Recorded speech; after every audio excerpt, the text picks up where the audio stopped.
जय हिंद एवरीवन। जैसे कि हमने कुछ दिन पहले आपको बताया था कि आरएएमसी ने एज क्राइटेरिया चेंज करा था, फिर उन्होंने चेंज करा था, फिर हटाया, फिर चेंज करा, फिर हटाया, तो फाइनली उन्होंने हटा दिया था।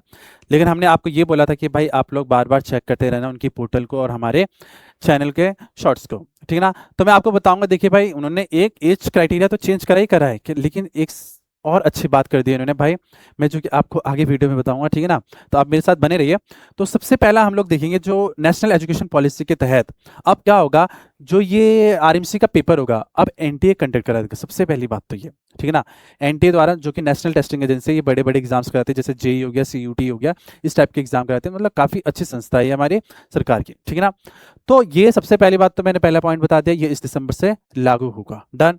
दूसरा, इन्होंने जो करा है, इन्होंने जो पहला चेंज करा है रिवाइज्ड एज एलिजिबिलिटी क्राइटेरिया, मतलब एलिजिबिलिटी क्राइटेरिया एज की इन्होंने चेंज करी है। पहले क्या था, 11.5 से 13.5, तो ये अब नहीं होगा, ठीक है ना मेरे प्यारे बच्चों, ठीक है ना। दूसरा जो रिवाइज्ड एज क्राइटेरिया है, क्या रखा है इन्होंने, 12.5 से 14 साल, ये बिल्कुल सही है, ठीक है ना। अब अगर आपका बच्चा इसके बीच में लाई करता है इस एज की, तो इट मीन्स आपका बच्चा एलिजिबल होगा। ये हो गया पहला, दूसरा पॉइंट। अब सेकंड पॉइंट ये होगा आपके पास, जो दूसरा मेजर चेंज आया, जो आप पहले ऑनलाइन जो आप मंगाते थे आरएएमसी से, फिर फॉर्म भरते थे, फिर स्टेट अथॉरिटी को भेजते थे, ठीक है ना, डॉक्यूमेंट्स उसमें डाल के ऑफलाइन हार्ड कॉपीज, वो बिल्कुल नहीं है अब, ठीक है ना। बिल्कुल ही इन्होंने क्या कर दिया, फुल्ली ऑनलाइन मोड में इन्होंने शिफ्ट कर दिया, बिल्कुल। लेकिन सही है, मैंने अभी बताया आपको भाई, पहला पॉइंट जो बताया था, ये विद इफेक्ट फ्रॉम द क्या दिसंबर 2026 एग्जामिनेशन, मतलब इस दिसंबर में जो होगा पेपर वो इसके एनटी के थ्रू होगा। डन।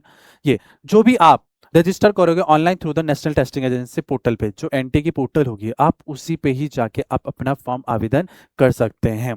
Second, done. फिर complete the online application and upload the process, जो भी ऑनलाइन एप्लीकेशन होगा वो बिल्कुल क्या होगा, prescribe documents within the stipulated timeline, मतलब सब कुछ क्या होगा आपका वहीं पर क्या बोलते हैं, डॉक्यूमेंट्स अपलोड होंगे। डन। सब चीजें होगी वहीं पर, डन, ऑनलाइन मोड पे। दूसरा, next, no hard copy of the application form is required to be submitted, मतलब आपको कोई भी हार्ड कॉपी देने की जरूरत नहीं है। सही है, जो भी पहले आप हार्ड कॉपी उसमें डाल के भेजते थे ना, अब वो बिल्कुल भी नहीं है। सही है। नेक्स्ट ये हो गया, दिक्कत कोई, चलिए नेक्स्ट ये होगा आपके पास। अब ये भी आपके पास, जो आप बोलते अब बोलोगे कि सर क्यों हमें आपसे जो पीवाईक्यूज है, पिछले साल के पीवाईक्यूज है, प्रोस्पेक्ट्स है, वो कहाँ से मिलेंगे, वो आप ऑनलाइन आवेदन कर सकते हैं, वो ऑनलाइन के थ्रू भी आपके पास आ जाएगा, उसकी कोई टेंशन नहीं है, ठीक है ना। ये होगा। Next, register through the NTA, click here to register from the December 2026 examination cycle, the link from the NT will be made available soon. तो ये क्या करेंगे, एनटी के जो साइट है वो जल्द से जल्द यहाँ पे क्या कर देंगे, वो अवेलेबल कर देंगे आप लोग के लिए, जो भी फर्दर इन्फॉर्मेशन के लिए, ठीक है ना।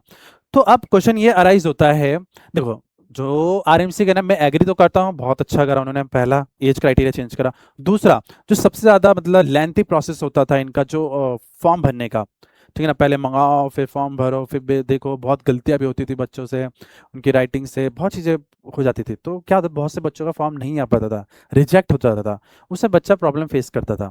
लेकिन जो इन्होंने ऑनलाइन करा इन्होंने, वो बहुत अच्छा कर दिया, ठीक है ना, तो मैं उसके सहमति हूँ आरएमसी के, ठीक है ना। सेकंड पॉइंट, अब एक चीज और बता दो, जो एनटी है हमारी नेशनल टेस्टिंग एजेंसी, ये नेशनल टेस्टिंग एजेंसी हमारी जो सरकार की एक संस्था है बहुत बढ़िया, जो एग्जाम कराती है भाई, जेई तक कराती है, सोचो नीट की कराती है, ठीक है ना, सीयूटी की कराती है, तो बहुत बड़ी बात है कि भाई आरएमसी ने इनको ये हैंड ओवर करा है, तो मतलब इट मीन्स आगे बहुत अच्छी चीजें होगी और चेंजेस भी आएंगे। लेकिन कुछ पेरेंट्स का एक और डाउट होगा, सर क्या एमसीक्यू होगा पेपर, कि सब्जेक्टिव होगा, कि ऑब्जेक्टिव होगा, है ना। तो बच्चों देखो, अभी तक ऐसा कोई ऑफिशियली नोटिफिकेशन नहीं आया है, ठीक है ना, आरएमसी के द्वारा ना कहीं मेंशन किया गया है कि भाई जो आपका पेपर होगा एमसीक्यू ही होगा। जैसे चलते आ रहा था, एग्जाम पैटर्न में कोई भी चेंजेस नहीं है, तो अपनी तैयारी बढ़िया से करते रहें, ठीक है, और अच्छे से करते रहें, और आगे अपडेट्स के लिए आप चैनल को लाइक और फॉलो करें, ठीक है ना। जय हिंद, जय भारत।